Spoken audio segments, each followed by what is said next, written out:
Welcome, fair people of YouTube. Today, as you can see, we are on Twitter because Cygames is actually not updating their main site for the new expansion spoilers or reveals, as you may call it.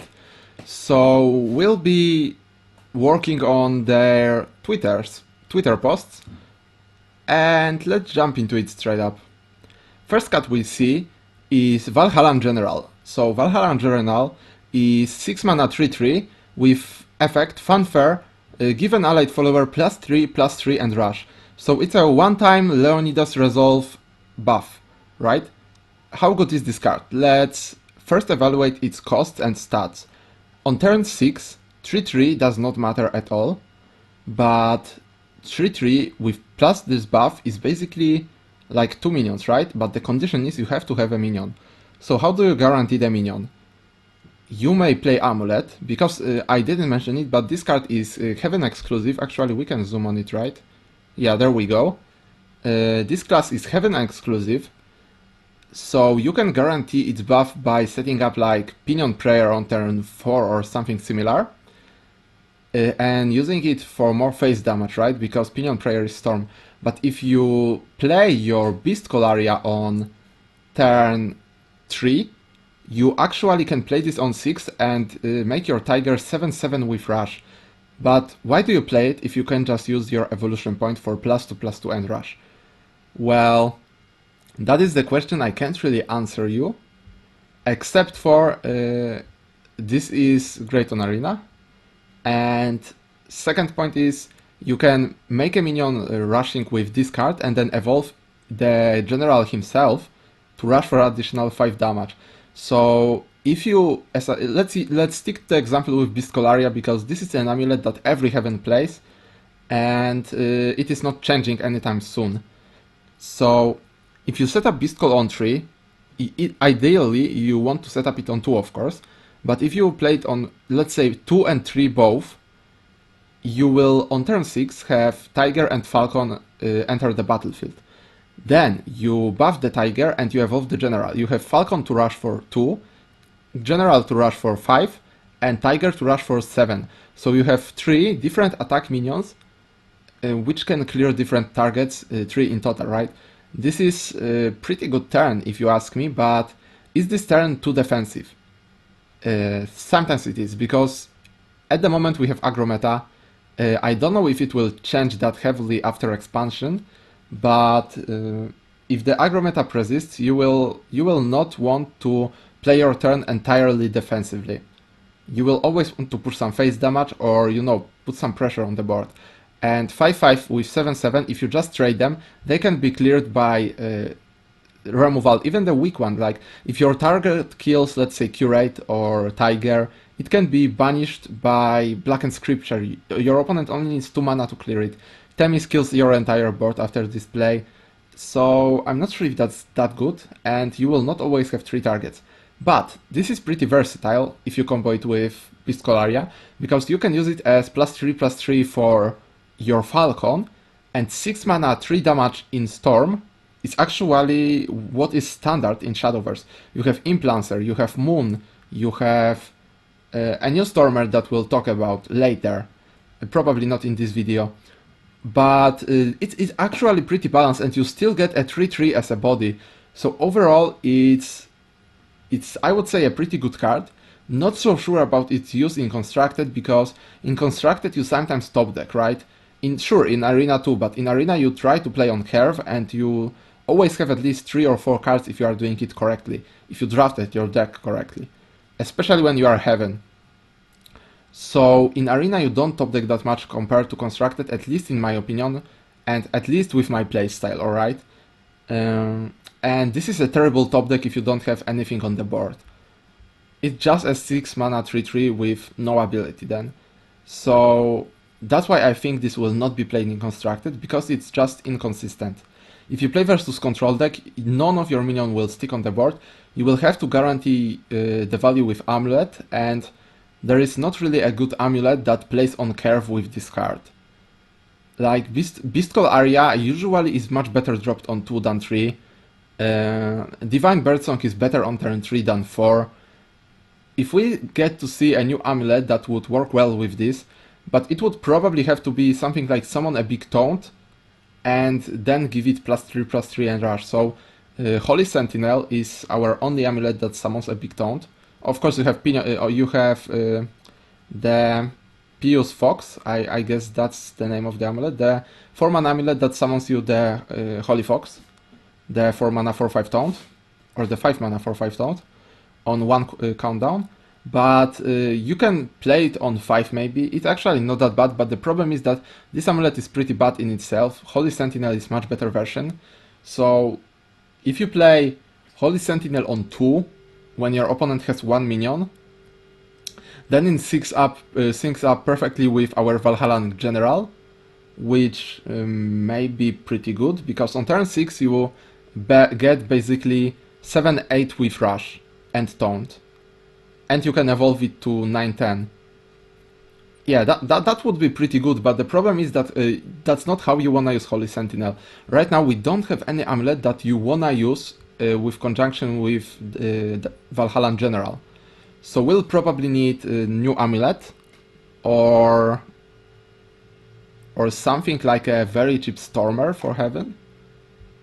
You can always cast it like with 2-drop, let's say, right? You play Unica, let's give it an example, with Valhallan General on 8.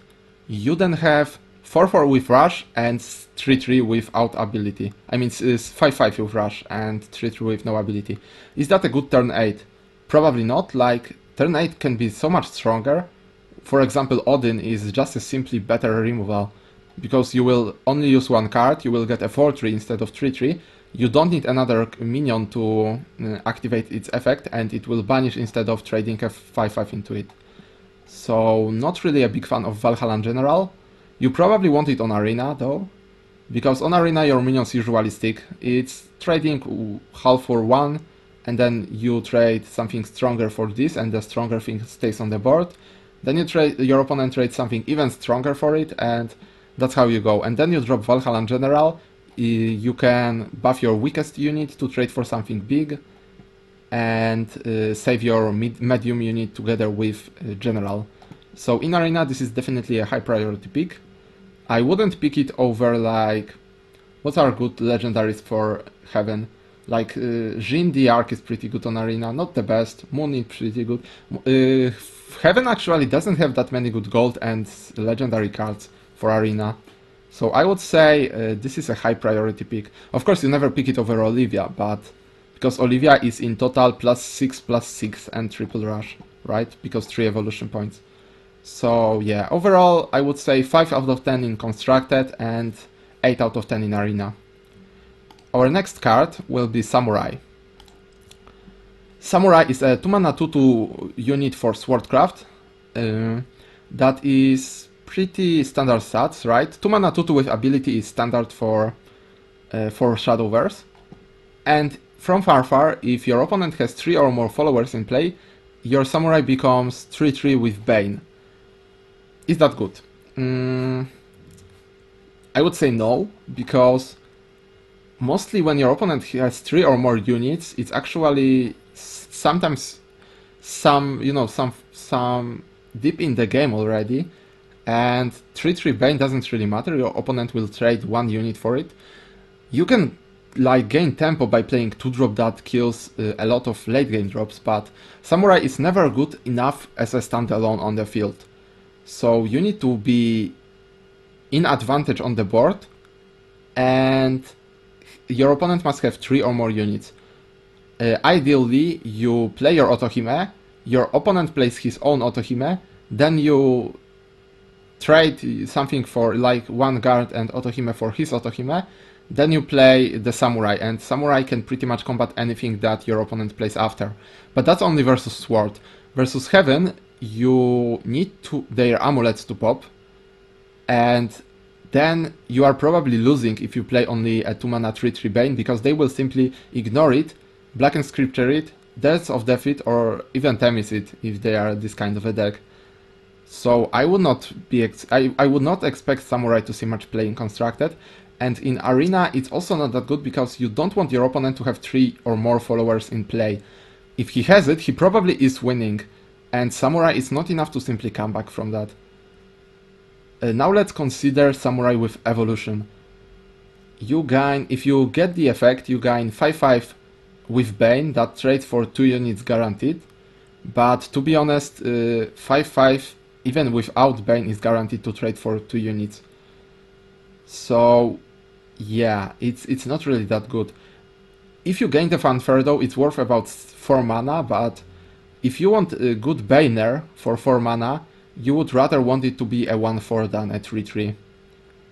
Because the 3-3 is conditional too. Yeah, this card has potential, right? Its effect is pretty powerful, but there are just too many answers in the game for that.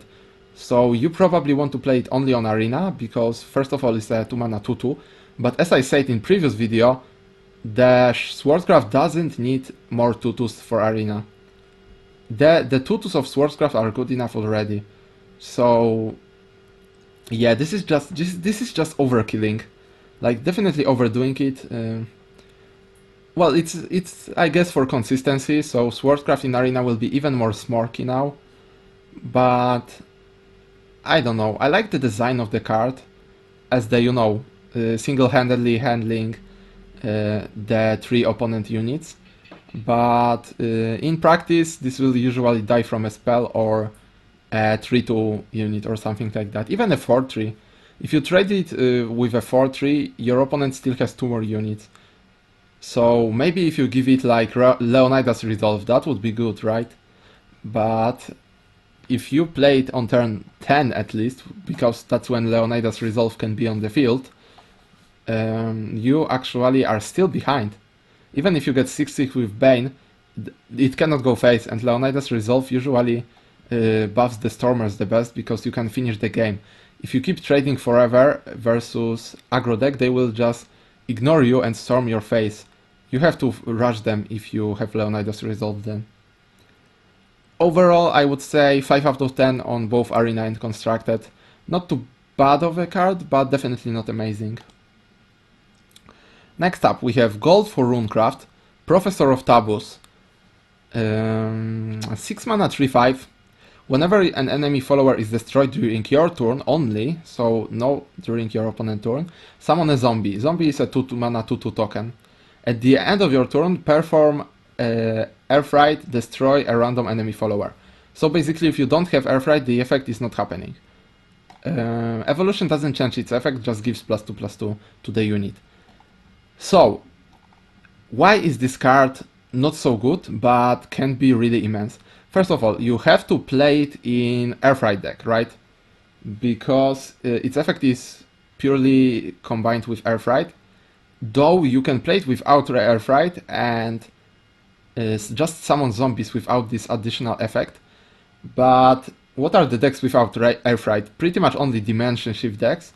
And Dimension Shift doesn't care about this. Like, this is bad card in Dimension Shift. To spend 6 mana, you cannot cheapen it up with Spell Boost, you cannot strengthen it with Spell Boost, and you don't have a board previous to this card to use in trading.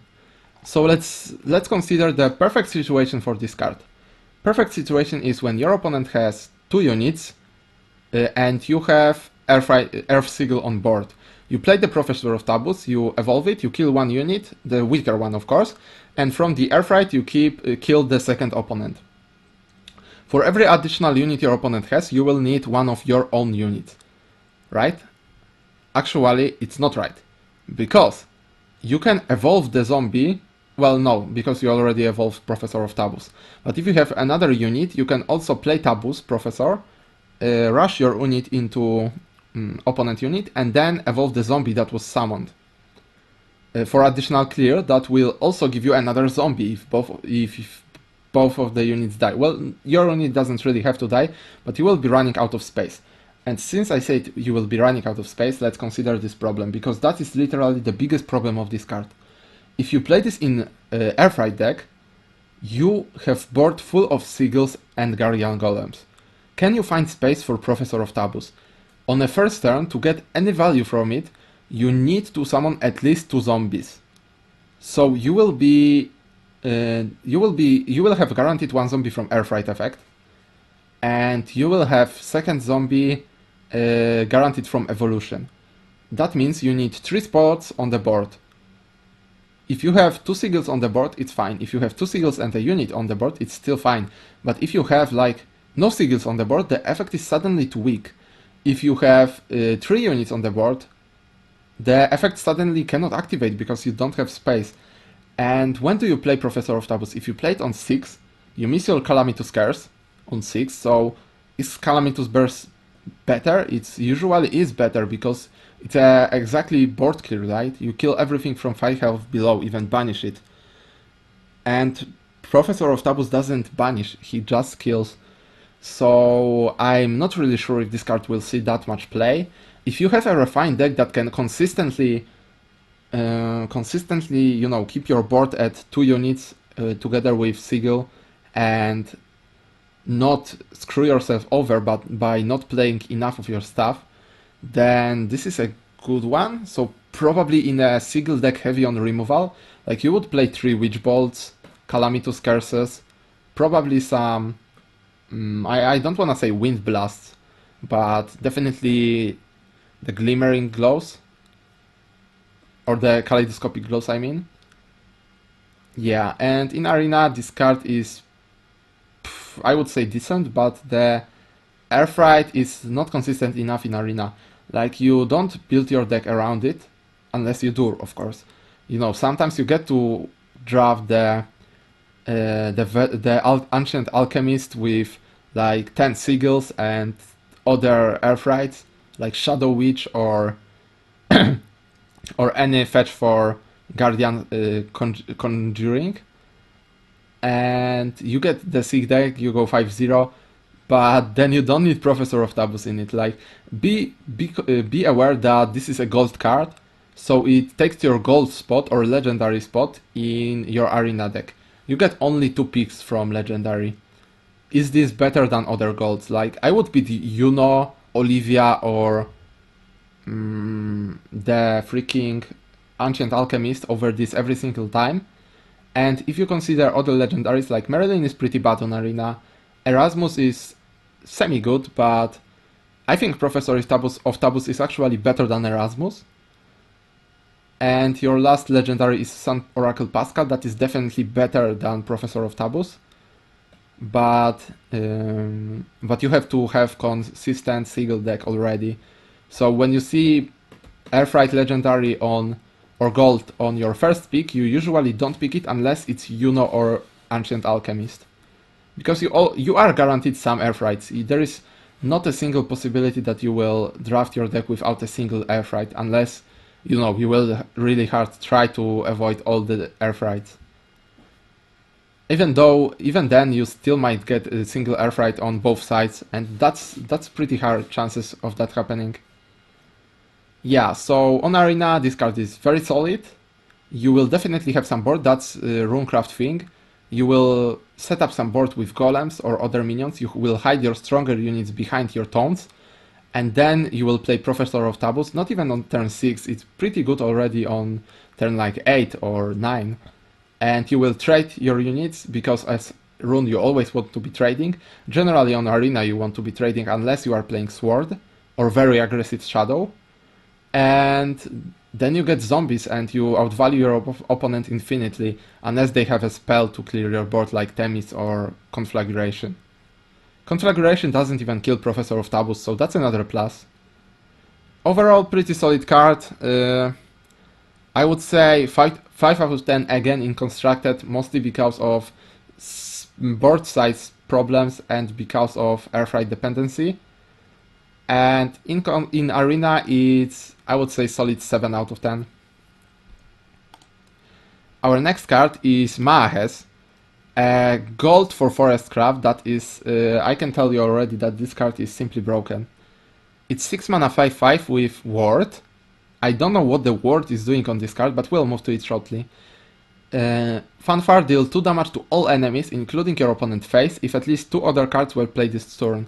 So very standard effect for Forest. Play 2 fairies, play this card, something happens. And its Fanfare is simply crazy. It's literally better Fafnir Fanfare, and the game decided, the side games already, I would say, decided that Fafnir effect is strong enough to be on 9 mana card. So why is this effect in, I would say, 2 times better version on a 6 mana card? Well, you could say because you need to play 2 other cards. But you have fairies, so if you have bad hand, you will play it on turn 8. If you have good hand, you have some 0 mana fairies, you play it on turn 6. And if you play it on turn 6 versus aggro, you already won. You don't have to do anything else. This card single-handedly will win you the game if you play it on turn 6. It counters Otohime single-handedly, you don't even need to evolve it. It will just simply trade for Otohime and you will have your 2 fairies left on the board. What is the word doing here? I don't really understand that choice from side games. Like, this card is already overkill with this effect, and then you suddenly slap ward on it to counter the aggro even more efficiently. It's not like Forest is doing bad. Forest is definitely the most powerful class in current meta, or currently in the game, because the meta doesn't really have too much to do about too much to say here. That's just raw power of Forest cards like Tia, Ancient Elf, Fairy Beast, even Cynthia, even Wind God in Forest, even Blessing Fairy Dancer, and let's not forget the Roach. Forest has just the most OP cards, and this is another one of them. I say it doesn't really help that much in Arena because it's a gold, but still it's a powerful gold in Arena. You get all the value. The 2 damage to all enemies is very good in Arena. Like, you don't want to pass on it. And it's not that hard to draft it, right? You will get it maybe every second, maybe every third run in Arena. Maybe a bit less consistently, but if you are lucky you will get it every third run. But this is not the best legendary for Arena, like you definitely want Tia or Ancient Elf over it, because you are playing Forest. Or you just don't want to pick Forest, because in my opinion Forest is not that good on Arena. I know many people will be enraged by this statement, but I really don't like Forest on Arena. I think its drafts are too inconsistent. Forest have great cards for Arena, don't get me wrong, but it's very hard to pick them. Most of them are silvers. Alright, so I don't really want to talk more about this card because I bet everyone sees that this card is simply broken, and if you open 3 copies of in your pack opening, definitely keep them all. If you open 4 copies, you can also consider keeping them, because this card will probably be nerfed in the future, and you will gain additional dust on it. Next up, legendary for Dragoncraft. Look at this art. This art is so cool. Like, this armor looks like straight up from Chinese MMORPG when everything is great unless you are playing female. It's fanfare though. Discard your hand and deal X damage to all enemies, including face. Again, X equals the number of cards discarded. So another boost for Discard Dragon, and I would say this is a great boost. This serves as a finisher. This serves as a board clear. I would say, right, board clear on turn 9. But who cares? Like, you have your Dracomancer rights, you play Imperial Dragoon, you discard, let's say, 8 cards, you deal 8 damage to your opponent face. If you are playing aggressive version, they are usually dead if you deal 8 to them, and you clear their board, and then you redraw your entire hand. If you had something like the Light's Trail or Trail of Light, you will actually overdraw because you are probably not playing anything else on this turn. But you don't need to play anything else. This is the most beautiful thing about this card. It has immediate impact that is simply unstoppable. Discard Dragon has means to keep their hand size big because of the Dracomancer rights. Like, every effect that discards you card to draw more cards will draw you additional card because of Dracomancer rights, right? Like the Dragon Scholar, 2 mana 1 to that, whenever it attacks, it will discard your lowest cost card and draw you a card. It will actually draw you 2 cards. So you will get +1 on card on every attack, and it's very hard to remove this minion because of the untargetable by minions attack.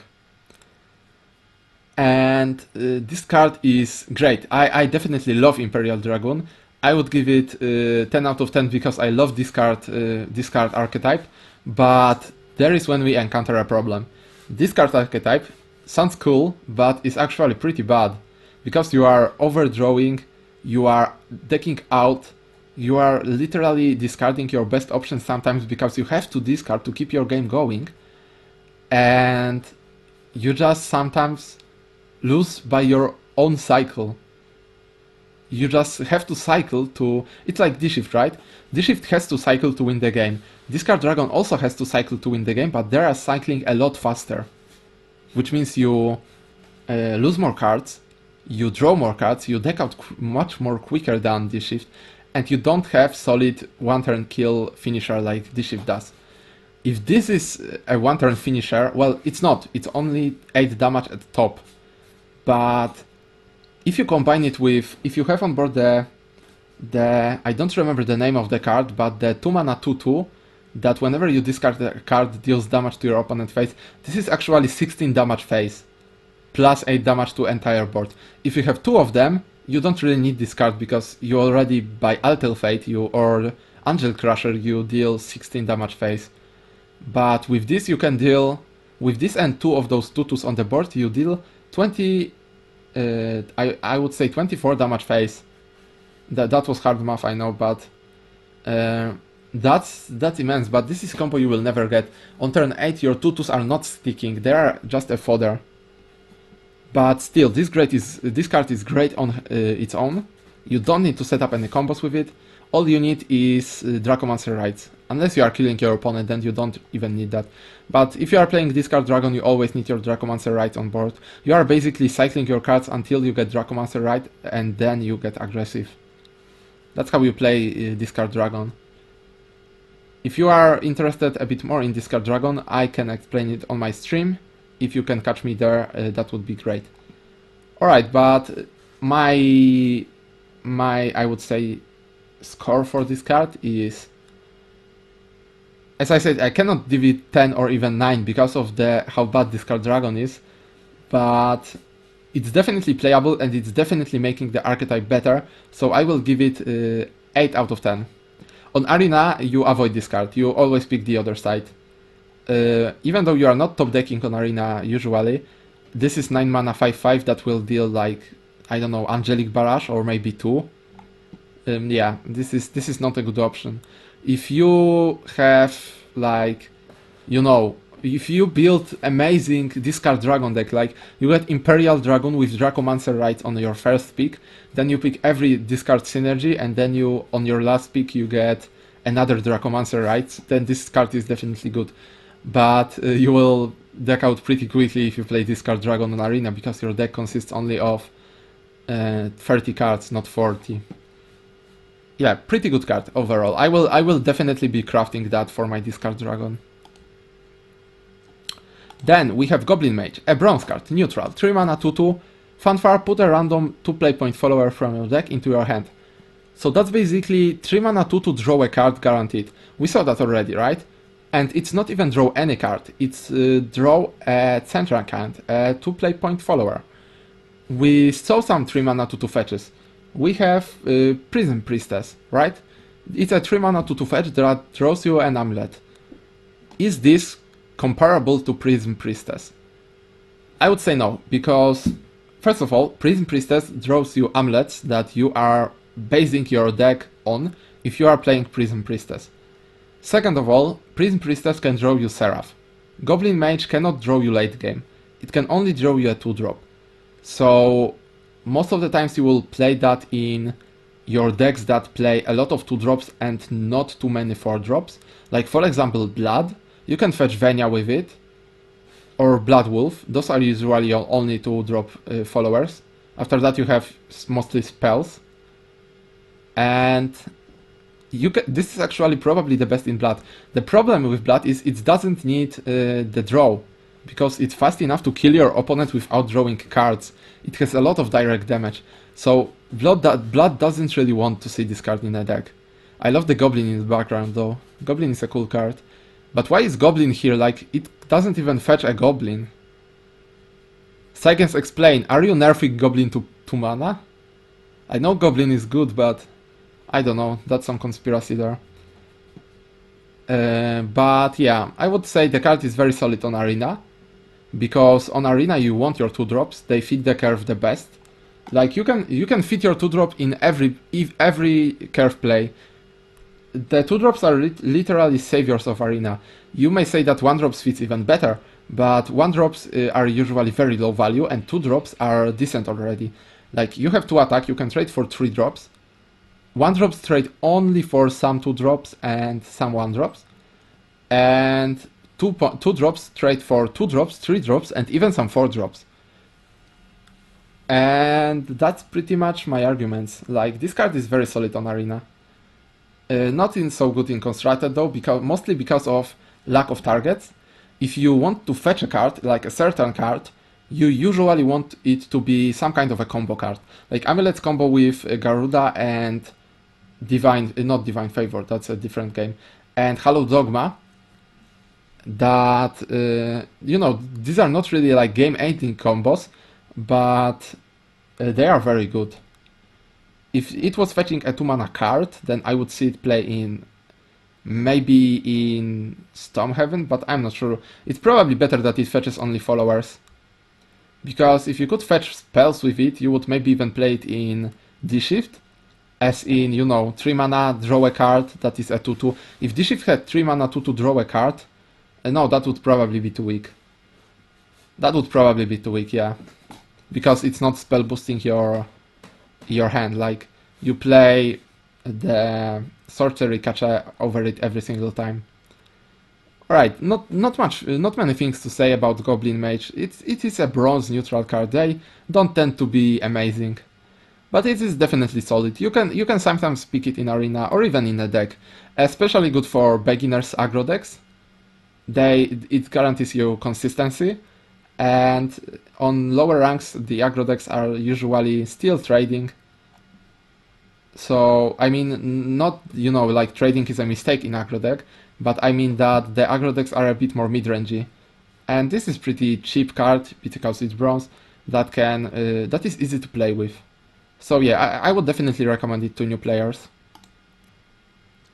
Our next card is Ghostly Grasp, that destroys an enemy follower with 1 defense, which is terrible.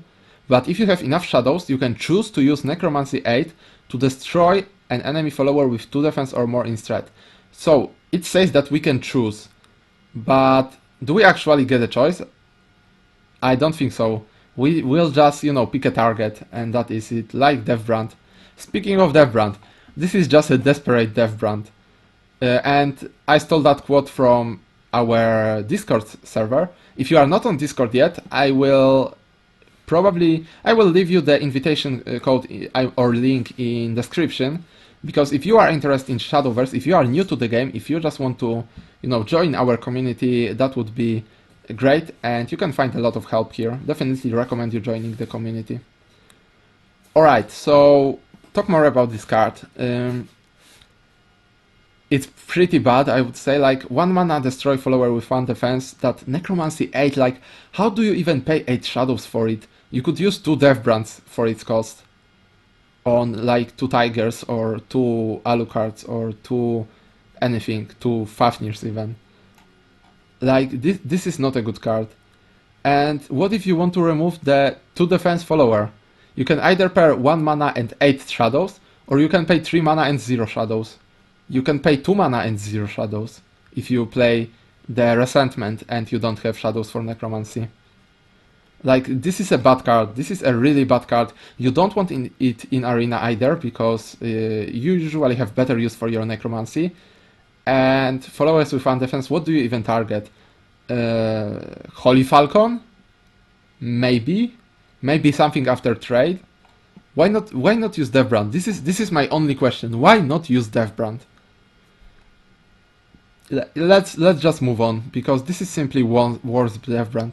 Don't play this card, guys. At least it's silver, so we get 50 dust for it. That's pretty solid. Alright, finally something for blood. We have Flute Bahamut, 6 mana 4/6, that from Clash deal 1 damage to all enemy followers. So Clash is the new mechanic that activates whenever you attack a follower with it, or whenever a follower attacks this follower. A lot of follower action. So, is this effect worth it? Like, this effect is worth at least 2 mana, I would say even 3. Even though Angelic Barrage deals damage face, if you look at Dragon Wings at 2 mana, it deals 1 damage to all followers. So, yeah, let's say this effect is worth 2.5 mana, but you have to round it up to 3 mana. But then again, it's on minion, so I would say the effect is worth about 2 mana. If the effect activates once, you get basically 4 mana for 6. And this effect will activate once because you either evolve it or your opponent evolves over it. If you just play it empty on the board and your opponent Dance of Death it, you actually failed. You should not have done that. If you are out of evolution on turn 6, you are cheating, literally, because you cannot be. So let's say this effect is guaranteed every single time. What can you trade with it? You can kill Crystalia Eve and clear all the fairies and Tia that were used to... So if you are going first, your opponent plays 0 mana fairy, Crystalia, Tia. You actually counter this play with Flute Bahamut on itself. Is it good enough for Constructed? Because you usually will only see value in this card against Forest. So I would say it's good tech versus Forest on tournament meta. It's not so good on other classes, I would say. Like, you don't want to be playing that versus Heaven, you don't want to be playing that versus Shadow most of the times, because it's 6 mana for 6 that doesn't have immediate effect. Clash is not an immediate effect. If you evolve, then you get immediate Clash, but it's still not counting as the effect itself, because you actually used Evolution Point for that. That's additional price. Evolution Point, let's say, is equal to 2 mana. So you use Evolution Point to activate 2 mana effect. That's pretty decent, right?